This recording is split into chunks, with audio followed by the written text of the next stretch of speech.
के शहीदों को नतमस्तक करता हूँ, प्रणाम करता हूँ।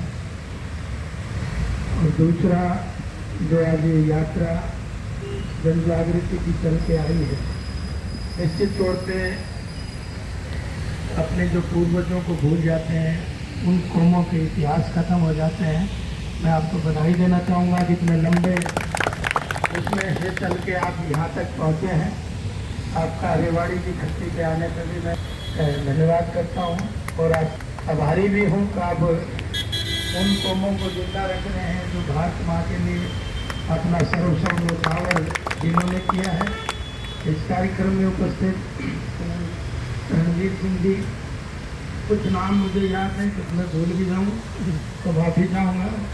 और चौहान साहब ने कल मेरे को फ़ोन किया था ताकि जल्दी से आप उस समय हो तो ज़रूर आना। तो मैंने कहा भाई मेरा इंटरेस्ट है, मैं ज़रूर आऊँगा, चाहे जितनी ही ज़रूरी काम है। अगर मैं रेवाड़ी में हूँ तो मैं ज़रूर उन हस्तियों को याद भी करूँगा।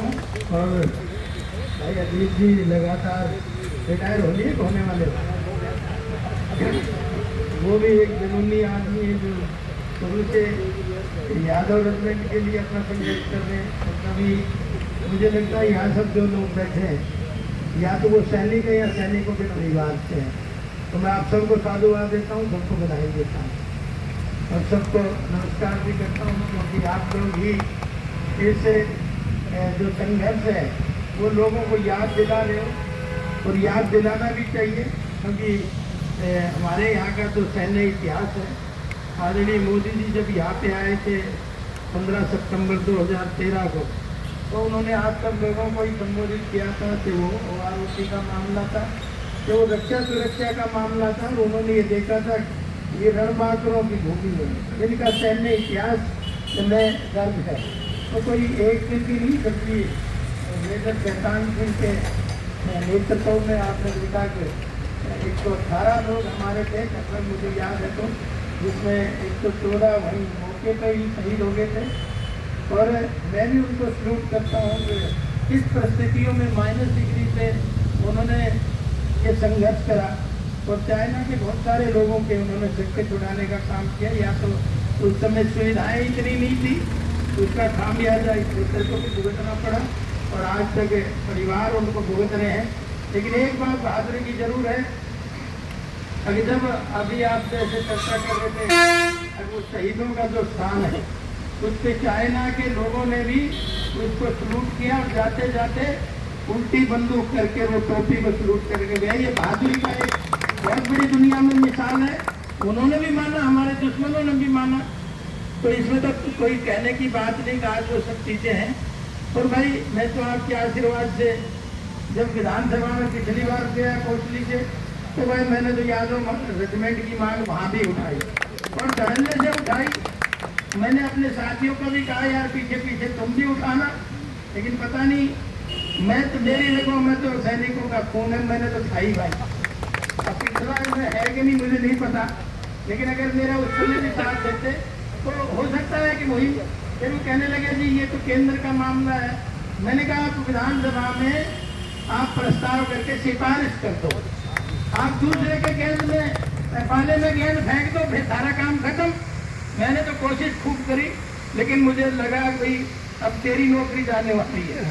तो मैं बहुत ज़्यादा कहते हुए भी मैंने उस सैन्य इतिहास की चर्चा सदन में करी और सारे लोगों ने 90 के 90 लोगों ने खड़ा होकर उस समय सलूट किया था इस इतिहास को, उन सैनिकों को।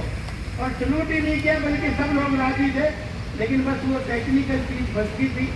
तो और दूसरा आपने भी रखा मांग, अब भाई एक बार मोदी जी से हमें मिलवाओ। अभी तो भाई सही मायने में तो मैं ही नहीं मिला हूँ मोदी जी से 6 साल से तो मुझे बने होंगे, और जब मैं ही नहीं मिला हूँ, लेकिन मैंने टाइम जरूर मांग रखा है। एक आपका भी लेटर उसमें मैं मेल करूँगा। अब भाई हमारे रजांगला के कुछ शहीदों के परिवार आपसे मिलना चाहते हैं, ताकि आपको भी पता चले किन परिस्थितियों में उन्होंने युद्ध लड़ा, किस तरह से हमारी सेना जो है पीठ पे गोली नहीं खाई, छाती में गोली खाने का काम किया। तो कहते हैं ना हम सीमा का विस्तार चाहेंगे, ना किसी के स्वर्ण पर अधिकार चाहेंगे, लेकिन ये बात कहने से न चूके हैं न चूकेंगे। लहू देंगे परदेश की माटी नहीं देंगे, लहू देंगे परदेश की माटी नहीं देंगे। तो आज हम उनका इतिहास पढ़ते हैं तो ही हमारे रोंगटे खड़े हो जाते हैं। तो उन्होंने तो उसको जिया है, उन्होंने तो उस चीज को निभाया है, तो किन परिस्थितियों में निभाया होगा सोचने का। और समय समय में आप याद दिलाते रहते हैं हमारी पीढ़ियों को भी, ताकि उनका जज्बा जुनून जागे। और रही बात आपने ये यहाँ से और वहाँ तक के, हमने तो ये अभय चौक का भी फ्लाईओवर पास कराया है करण साहब। मैंने सोचा इसी चौक तक काम चल जाएगा, आपने वो बाईपास वाला चौक कह दिया। हमने ये भी पास कराया है, हमने भी सीएम साहब आए जब कर्नल राम सिंह वाला चौक भी हमने अभी उसमें अप्रूवल ली है। और उसी के साथ साथ ओसवाल चौक और उसी के साथ साथ हुड्डा चौक, ये पूरे के पूरे हमने फ्लाईओवर करे हैं। उधर हम रेलवे ट्रैक जो है उसको भी फ्लाईओवर से जोड़ने का काम हम कर रहे हैं। तो आने वाले समय में वो काम भी आप होता हुआ देखेंगे।